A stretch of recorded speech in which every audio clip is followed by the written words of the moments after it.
नमस्कार। आज की हमारी इस वीडियो में हम बात करेंगे construction of DC generator. DC generator की बनावट किस प्रकार से की जाती है। हम जानते हैं किसी भी मशीन उपकरण या वस्तु को बनाने के लिए विभिन्न पार्ट्स का प्रयोग किया जाता है। जैसे कि हम बात करें हम अपनी ह्यूमन बॉडी की, तो इसके अंदर विभिन्न पार्ट्स का प्रयोग होकर इसकी संरचना हुई है और इन सभी पार्ट्स का अपना अलग से योगदान है, बहुत अहम भूमिका है। उसी प्रकार डीसी जनरेटर को बनाने के लिए विभिन्न पार्ट्स का प्रयोग किया जाता है जिनके अलग अलग कार्य हैं। चलिए बात करते हैं उन पार्ट्स के बारे में।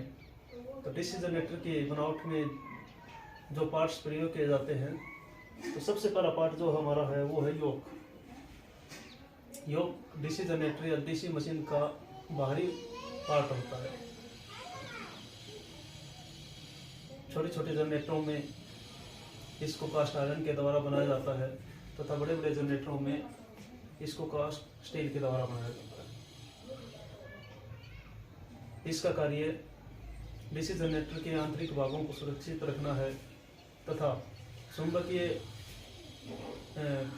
फील्ड कॉइल्स के द्वारा पैदा हुए चुंबकीय बल रेखाओं को एक रास्ता प्रदान करना है।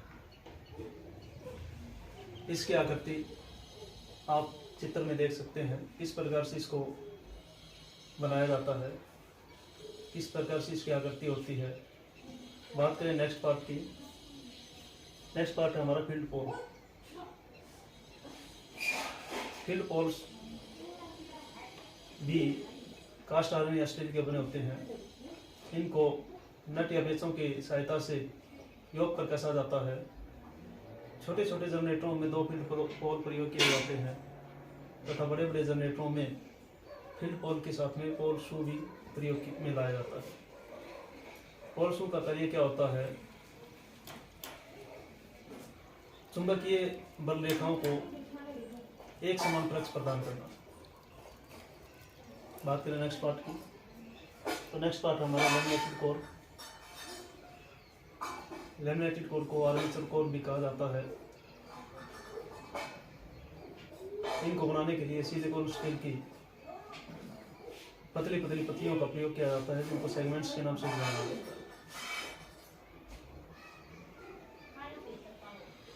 इन पत्तियों को लैमिनेट करके बनाया जाता है।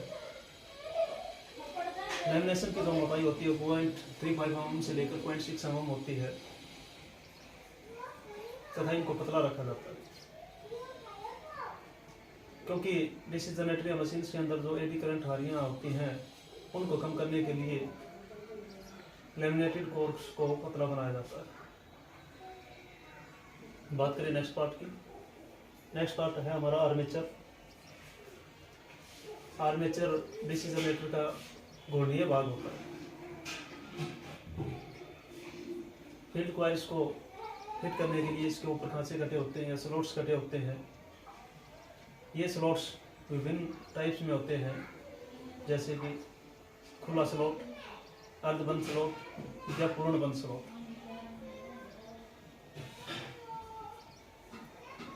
बात करें नेक्स्ट पार्ट की। नेक्स्ट पार्ट है हमारा कम्यूटेटर। कम्यूटेटर भी आयताकार आकृति में बना होता है। यह है हार्ड ड्रॉन कॉपर की पत्तियों के द्वारा बनाया जाता है जिनको हम सेगमेंट्स भी कहते हैं। जो सेगमेंट्स का ऊपर का उभरा हुआ भाग होता है उसको हम राइजर कहते हैं। कम्यूटेटर का कार्य क्या होता है? जो आर्मेचर कॉइल्स के द्वारा विभव बल पैदा किया जाता है उसको बाह्य परिपथ पर डीसी के रूप में प्रदान करना। बात करें नेक्स्ट पार्ट की, तो नेक्स्ट पार्ट है हमारा field coil. Field coil copper तार की बनी होती हैं, एनेमल्ड वायर्स की। इस तार की मोटाई डीसी जनरेटर के प्रकार पर निर्भर करती है। यदि डीसी जनरेटर शंट प्रकार का है तो उसके अंदर फील्ड कॉइल पतले तारों अधिक टर्नों की बनी होती है और इनका रेजिस्टेंस भी अधिक होता है। यदि डीसी जनरेटर सीरीज प्रकार का है तो उसके अंदर फील्ड कॉइल मोटे तार और कम टर्मिनलों के बने, जिसका रेजिस्टेंस कम होता है।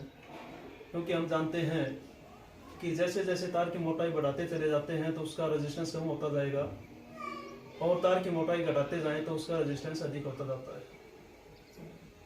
दूसरा, यदि तार की लंबाई बढ़ाते चले जाएं तो उसका रेजिस्टेंस बढ़ता चला जाता है, और तार की लंबाई घटा दें तो उसका रेजिस्टेंस कम हो जाता है। बात करें नेक्स्ट पार्ट की, तो नेक्स्ट पार्ट है हमारा Bruce and holder. Bruce DC generator के अंदर आर्मेचर कॉइल्स के द्वारा जो विवाबल पैदा किया जाता है उसको बाह्य परिपथ पर प्रदान करने के लिए या प्राप्त करने के लिए जिस युक्ति का प्रयोग किया जाता है वो होती है ब्रूस। छोटे छोटे जनरेटरों या मशीनों में जो ब्रूस प्रयोग किए जाते हैं वो कार्बन के बने होते हैं, तथा बड़ी बड़ी मशीनों या जनरेटरों में जिन ब्रूसों का प्रयोग किया जाता है वो कार्बन तथा कॉपर के मिश्रण से बने होते हैं।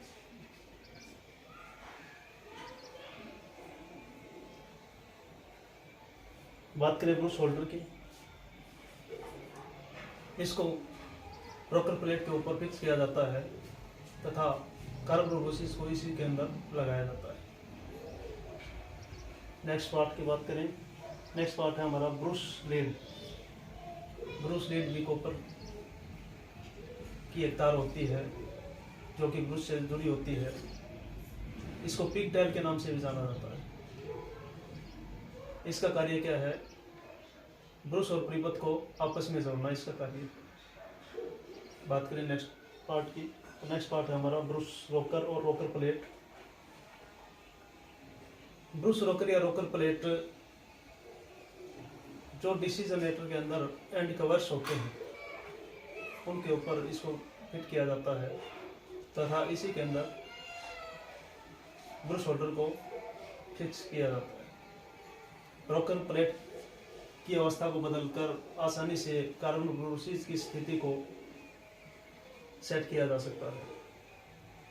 बात करें नेक्स्ट पार्ट की, नेक्स्ट पार्ट है हमारा एंड कवर।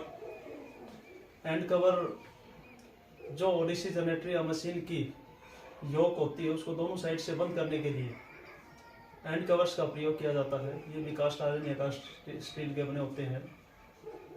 इनके बीच में एक खांचा कटा होता है जिनके अंदर बियरिंग्स को फिट किया जाता है। एंड कवर्स को हम फ्रंट कवर या रियर कवर के नाम से जानते हैं। जिस साइड में कम्यूटेटर लगा होता है